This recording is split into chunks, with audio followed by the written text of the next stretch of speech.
कक्षा 8 की आपकी जो प्रश्नावली पुरानी वाली पुस्तक में जो 12.1 है, पुरानी वाले जो चैप्टर है, पुरानी वाली जो किताब है उसमें जो 12वां आपका चैप्टर है उसमें आपकी जो प्रश्नावली 12.1 है।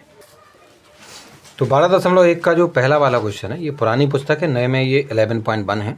ये इसलिए पढ़ रहे हैं क्योंकि इसमें ज़्यादा से ज़्यादा क्वेश्चन हैं आपके रिवीजन के लिए।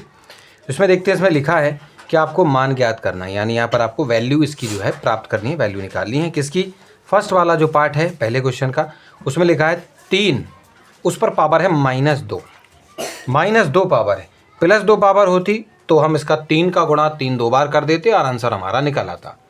लेकिन यहाँ पर आपका क्या लिखा हुआ है, 3 की पावर -2। तो देखिए इस वाले जो प्रश्नावली इन सभी को हल करने के लिए कुछ जो सर्वसमकाएँ हैं यानी कि आपकी आइडेंटिटीज़ हैं, आपको उनको याद करना होगा। उसमें से यहाँ पर एक आइडेंटिटी का उपयोग किया गया है, जिस आइडेंटिटी को हम कहते हैं ए। ए का मतलब क्या होता है, अपने कक्षा 7वीं में पढ़ रखा है कि ए का मतलब यहाँ पर कोई भी संख्या हमारी हो सकती है, 3 हो सकती है, 6 हो सकती है, 10 12 कुछ भी हो सकता है यहाँ, इसलिए हमने यहाँ पर ए लिखते हैं यहाँ पर।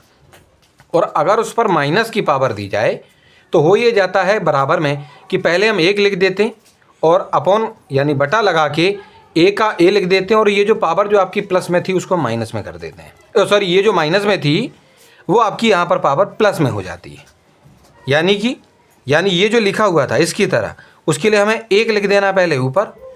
ए कितना है आपका, ए है आपका 3, तो ए यानी आपका जो 3 है उसको लिखेंगे हम यहाँ 3, और जो पावर जो आपकी माइनस में थी देखो वो प्लस की हो गई, यानी ये जो पावर माइनस की थी, ये जो माइनस के जो 2 थे वो प्लस के 2 हो गए। अब हम जानते हैं कि 3 के स्क्वायर का मतलब क्या होता है, 3 गुणा 3 यानी 9, यानी 1 का तो 1 रहेगा और बटे में 3 3 का 9 हो जाएगा। यानी इसका जो पहला वाला भाग है इसका जो जवाब हो जाएगा वो 1/3 होगा। और बगल में आपको लिखना भी है कि इस सर्वसमका की मदद से आपने इसको इस प्रकार से लिखा है। उसके बाद इसी का आपका ये जो दूसरा वाला भाग है, तो इसका ये जो दूसरा वाला भाग है इसमें लिखा है कि -4 और उस पर पावर आपका -2 हो गया है। तो हमने पहले भी आपको बताया था कि इस ए के स्थान पर -4 +4 कुछ भी हो सकता है। ए के स्थान पर आपके 3 हो सकते हैं, 10 हो सकते हैं, 20 हो सकते हैं, माइनस के 20 हो सकते हैं, कुछ भी हो सकता है। तो सेम टू सेम ये आपकी उसी सर्वसमका की मदद से जिसको हम लिखते हैं 1/a की पावर m प्लस की हो जाती है, बस उसी प्रकार से इसको भी हल कर देना है। यानी हमें सबसे पहले 1 लिखना है, हमने 1 लिखा, बटे लगाया, a कितना था, a आपका था -4 को लिखा, और उस पर पावर थी आपकी प्लस वाली, अब m हो गई। ये जो पावर आपकी माइनस की थी वो प्लस की हो चुकी है, यानी 2। हम जानते हैं -4 का गुणा जब आप -4 के साथ करेंगे, -4 गुणा -4, इसका मतलब क्या हो जाएगा, 1 का 1, -4 का स्क्वायर यानी -4 गुणा -4। हम जानते हैं माइनस और माइनस जब भी गुणा होता है तो प्लस हो जाएगा, और 4 और 4 आपके 16 हो जाएंगे गुणा जब करेंगे आप। तो इस प्रकार से इसका जो हल होगा वो 1 बटे आपका जो है बटे में आपका कितना आ जाएगा, 16 आ जाएगा। तो दूसरे वाले पार्ट का जो जवाब है वो 1/16 हो जाएगा। उसके बाद तीसरे वाले पार्ट को ज़रा हम देखते हैं, इसमें क्या लिखा है, 1/2, 1/2 उस पर पावर है -5।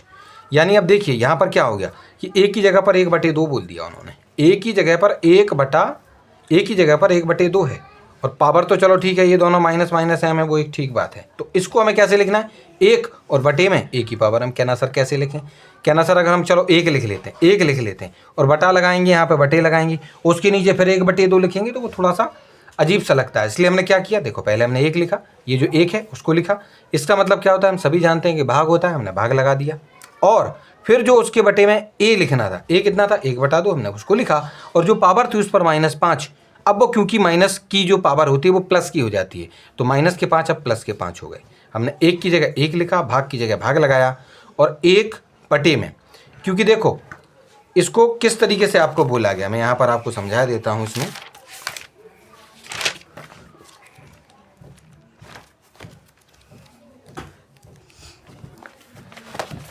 इसमें लिखा है 1/2 और उस पर पावर है 5, 1/2 और उस पर पावर कितनी है आपकी, 5 है।